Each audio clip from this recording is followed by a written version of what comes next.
សួស្តីនេះគឺជាដំណើរកម្សាន្តចេញពីខេត្តកំពង់ស្ពឺទៅកាន់សហគមន៍ជីផាននៃខេត្តកោះកុង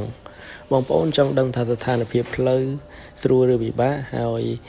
នៅសហគមន៍ជីផានមានកន្លែងទេសចរកន្លែងណាខ្លះយើងគួរតែសម្រាប់នៅកន្លែងណាបងប្អូនរងចាំទស្សនាវីដេអូពេញទាំងអស់គ្នាពួកយើងធ្វើដំណើរមកដល់ពេជ្រលើក៏ចូលបួងសួងនៅរតនយាម៉ៅដើម្បីសុំសេចក្តីសុខហើយក៏បន្តដំណើរឆ្ពោះទៅកាន់ខេត្តកោះកុងតាមផ្លូវលេខ48មកដល់ច្រកចូលពួកយើងក៏ចូលតាមផ្លូវព្រះស៊ូស្អាតបែបនេះហើយក៏មកដល់នៅកំពង់ផែសហគមន៍ជីផាតហើយឡានត្រៀបត្រាចាំច្រើនមែនទែនដូច្នេះពួកយើងគិតថាប្រហែលជាយូរយើងក៏បានផ្លាស់ប្ដូរផ្លូវដោយយើងមិនឆ្លងតឡាងទេ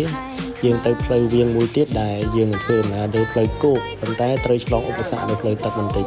មកដល់កន្លែងមួយនេះគឺនៅតាមផ្លូវយើងក៏ឃើញអ្នកលក់តរេនចំការនៅតាមផ្ទះក៏យើងចូលទិញតរេនខ្លះដើម្បីបរិភោគបាទហើយតរេននេះឆ្ងាញ់មែនទែនបាទតរេនឆ្ងាញ់របស់គាត់បាទនៅតាមផ្លូវដែលជិតដល់ផ្លូវឆាយខ្ពស់ក៏មានឧបសគ្គមួយចំនួនដែរដែលមានទឹកអូរតាមផ្លូវស្អាតមែនទែនបាទនេះគឺជាឆាយខ្ពស់ទឹកធ្លាក់ឆាយខ្ពស់ស្ថានភាពផ្លូវគឺយើងត្រូវឆ្លងទឹកនេះបាទហើយមុនឆ្លងត្រូវចុះស្ទាបសុងសិនតាឡាននេះឆ្លងរួចអត់កន្លែងណារាក់ណាកន្លែងណាជ្រៅបាទនេះក្មួយហ្នឹងគឺកំពុងតែ surprise ទេកំពុងតែត្រេកអរនឹងឃើញទឹកឃើញធម្មជាតិស្អាតនេះពួកយើងបានឆ្លងដោយបាទដូចជាលំបាកដែរដោយសារតែលើកទី1ដែលយើងឆ្លងមកដល់ទីនេះយើងបានទៅសហគមន៍ជីផាតបន្តិចដើម្បីមើលថាតឡាងឆ្លងយ៉ាងណាហើយក៏យើងត្រឡប់មកកាន់ទឹកធ្លាក់ឆាយខ្ពស់វិញបាទទេសភាពស្អាតមែនទែនបាទធម្មជាតិទឹកធ្លាក់ហើយភ្ញៀវទេសចរក៏បានមកលេងច្រើនហ្នឹងក៏មួយទឹកលេងសប្បាយទឹកធ្លាក់ត្រជាក់ល្អបាទហើយនេះក្មួយរបស់ខ្ញុំក៏គាត់សប្បាយនឹងទឹកដែរគាត់សប្បាយលេងណាស់បាទនេះពាក់អាវ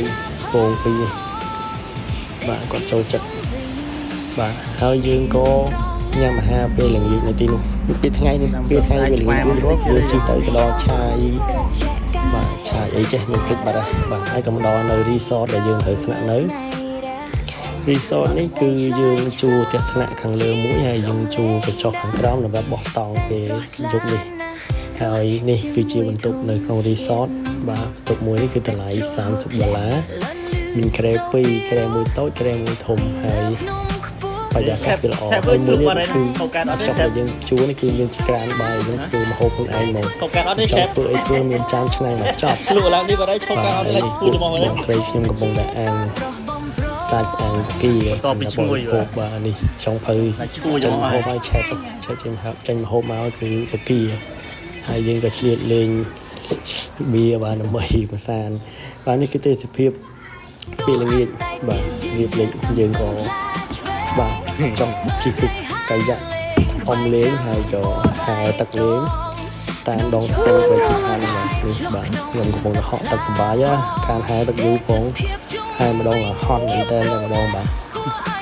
ហត់ដកហើមិនអត់ចង់ដល់គ្នាតែសប្បាយទឹកត្រជាក់ល្អបាទហើយយប់បន្តិចគឺយើងក៏បោះតង់សម្រាប់ញ៉ាំអាហារពេលនេះហើយបោះតង់យ៉ាងសម្រាប់ហើយនៅខាងកញ្ចក់ផ្សេងក៏មានភ្ញៀវផ្សេងនៅក៏ទៅដែរបាទគឺមាត់ទឹកមាត់ស្ទឹងពេលព្រឹកព្រលឹមពេលដែលក្រោកពីជើងឡើងក៏យើងបើកភ្នែកមកឃើញធម្មជាតិទឹកសម្រស់ធម្មជាតិឡើងស្រស់ប្រពន្ធតែម្ដងខ្ញុំក៏ឆ្លៀតថតនៅទស្សនភាពនៅខាង resort នឹងបន្ថែមអរគុណច្រើនអរគុណសម្រាប់ទស្សនាវីដេអូនេះកុំភ្លេចចូលរួម share និង like ផងអរគុណច្រើន